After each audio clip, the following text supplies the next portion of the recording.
ചെറുപുഴ പഞ്ചായത്തിൽ 2ാം വാർഡിൽപ്പെട്ട ചെഞ്ചേരി അശോകന്റെ വീടിന്റെ സൈഡ് ഭിത്തി പ്രകൃതിക്ഷോഭത്താൽ ഇടിഞ്ഞ് അപകടാവസ്ഥയിലായി തീർന്നിരിക്കുകയാണ്.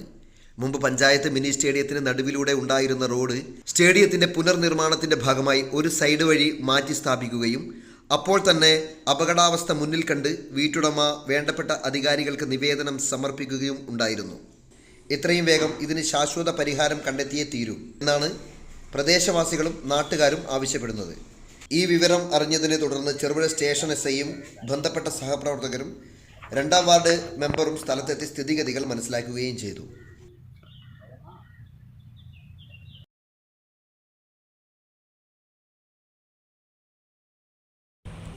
ഇതിപ്പോൾ ഇന്നലെയാണ് ഈ വീടിൻ്റെ സൈഡിനൊരു ക്രാക്ക് കണ്ടത്. അപ്പോൾ അതുമായി ബന്ധപ്പെട്ട് പഞ്ചായത്ത് മെമ്പറെ അറിയിക്കുകയും നമ്മൾ നാട്ടുകാരും എല്ലാവരും അവരുടെ വീട് സന്ദർശിക്കുകയും അതിൻ്റെ എത്രമാത്രം അതിൻ്റെ അപകടത്തിൻ്റെ വ്യാപ്തി ഉണ്ടെന്ന് പഞ്ചായത്തിനും വില്ലേജ് ഓഫീസിലും അറിയിക്കുകയും ചെയ്തിട്ടുണ്ട്. ഇത് സംഭവം എന്തെന്ന് വെച്ച് കഴിഞ്ഞാൽ നേരത്തെ ഇതുവഴിയല്ലായിരുന്നു റോഡ് ഉണ്ടായിരുന്നത്. റോഡ് നമ്മുടെ സ്റ്റേഡിയത്തിൻ്റെ നടുക്കൂടിയാണ് റോഡ് ഉണ്ടായിട്ടുള്ളത്. അപ്പോൾ അതിൻ്റെ ഭാഗമായി റോഡ് ഇതുവഴി ആക്കുകയും അപ്പോൾ ഇവിടെ ഇങ്ങനെ ഒരു ഇട്ട വരികയും ചെയ്തു. ഇട്ട വരുന്നത് മാത്രമല്ല, അത് കഴിഞ്ഞിട്ടും കുറേ മണ്ണ് ഇവിടുന്ന് എടുക്കുകയും ആ മണ്ണെടുത്തിട്ട് നമ്മുടെ റോഡിലിട്ട് റോഡ് ലെവലൊക്കെ ഉണ്ടായെന്നാണ് അറിയാൻ കഴിഞ്ഞത്. അപ്പോൾ തന്നെ ഇവർ പറഞ്ഞിരുന്നു ഇതൊന്ന് കെട്ടിക്കൊടുക്കണമെന്നുള്ളൊരു അഭ്യർത്ഥന ഇവരുടെ വശത്തുനിന്ന് ഉണ്ടായെങ്കിലും അത് ഇതുവരെ നടന്നിട്ടില്ല. അതിന് നമ്മളെ ആരെയും കുറ്റം പറഞ്ഞിട്ടും പഴിചാരിയിട്ടും കാര്യമില്ല. ഇപ്പോൾ നമുക്ക് ചെയ്യാൻ പറ്റുന്നത് നേരെ റവന്യൂ വില്ലേജ് ഓഫീസിൽ നിന്ന് നല്ല ഒരു ഇവർക്ക് അനുകൂലമായിട്ടുള്ളൊരു മെസ്സേജ് മുകളിലോട്ട് പോയി കഴിഞ്ഞാൽ അല്ല കളക്ടർക്കോ ദുരിതാശ്വാസ നിധിയിൽ നിന്നുള്ള എന്തെങ്കിലും ഫണ്ട് എടുത്തിട്ടോ എന്തെങ്കിലും നമുക്ക് ചെയ്യലോ ഇപ്പം നടക്കുകയുള്ളൂ. ഇതിപ്പോൾ ചെയ്തില്ലെങ്കിൽ ഇനിയും വെള്ളം വീഴുമ്പോൾ വെള്ളം മണ്ണിലോട്ട് ഇറങ്ങുകയും ഇവിടെ ഇപ്പോൾ 2 വലിയ കല്ലിൻ്റെ ബലത്തിലാണ് ഇപ്പോൾ ഈ സംഭവം ഇവിടെ നിൽക്കുന്നത്. അതും കൂടെ വീണ് കഴിഞ്ഞാൽ അവരുടെ വീടിന് തന്നെ അപകടമാണ്. അതുപോലെ ആ തെങ്ങ് ഈ സൈഡിൽ നിന്നുള്ള ഈ 2 കല്ല് വീണ് കഴിഞ്ഞാൽ അവിടെ ആ തെങ്ങ് ഉള്ളിടത്ത് വരെയുള്ള മണ്ണുകൾ ഇളകിക്കിടക്കുകയാണ്. അതെല്ലാം താഴെ പോകും. അപ്പോൾ എത്രയും പെട്ടെന്ന് നമ്മുടെ അധികാരികൾ ഇത് എന്തെങ്കിലും ചെയ്തില്ലെങ്കിൽ വലിയ ബുദ്ധിമുട്ടാകും. ഒരു കുടുംബത്തിൻ്റെ വീട് തന്നെ നഷ്ടപ്പെടുമെന്നുള്ള രീതിയിലാണ് കാര്യങ്ങളുള്ളത്. ഭാഗമായിട്ട് നമ്മുടെ നാട്ടുകാരെല്ലാം ഒരു ഒപ്പ് സമാഹരണം നടത്തി പഞ്ചായത്തിനെ ഏൽപ്പിക്കുകയുണ്ടായി.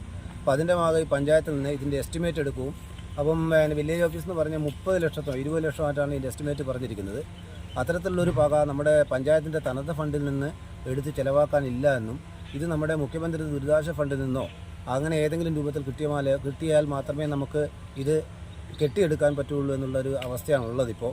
അപ്പോൾ അതിനു വേണ്ടി നമ്മളെല്ലാവരും കൂടി ഒന്ന് പ്രയത്നിച്ച് ഇതൊന്ന് കെട്ടിക്കൊടുക്കാനുള്ള രീതിയിലുള്ള പ്രവർത്തനം എല്ലാവരുടെ ഭാഗത്തുനിന്ന് ഉണ്ടാകുന്നുള്ള ഒരു അഭ്യർത്ഥന മാത്രമാണ് നമ്മുടെ നാട്ടുകാരുടെ വശത്തുനിന്ന് ഉള്ളത്. ഈ കല്ലിൻ്റെ അടിയിൽ മണ്ണില്ലേ? ഏത് സമയത്ത് ഇതിപ്പോൾ ഈ 2-3 കല്ലിൻ്റെ മുകളിൽ ഈ കല്ല് മണ്ണില്ല. സ്വാഭാവികമായിട്ടും തെങ്ങടക്കുന്നത്.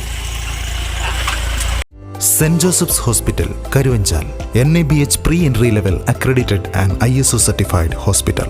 മലയോരത്തിന്റെ ചികിത്സാ മേഖലയിൽ അതുല്യമായ സേവന സന്നദ്ധതയുമായി 140 ബെഡുകളോടെ 24 മണിക്കൂറും പ്രവർത്തിച്ചു വരുന്നു. Emergency department, CT scan, ultrasound scanning, operation theatre, ICU, labour room, NICU, PICU, laboratory, microbiology, pharmacy, physiotherapy, dialysis, dental care, blood storage, deluxe rooms, ambulance service തുടങ്ങി എല്ലാവിധ സൗകര്യങ്ങളുമായി സെന്റ് ജോസഫ്സ് ഹോസ്പിറ്റൽ കരുവഞ്ചാൽ.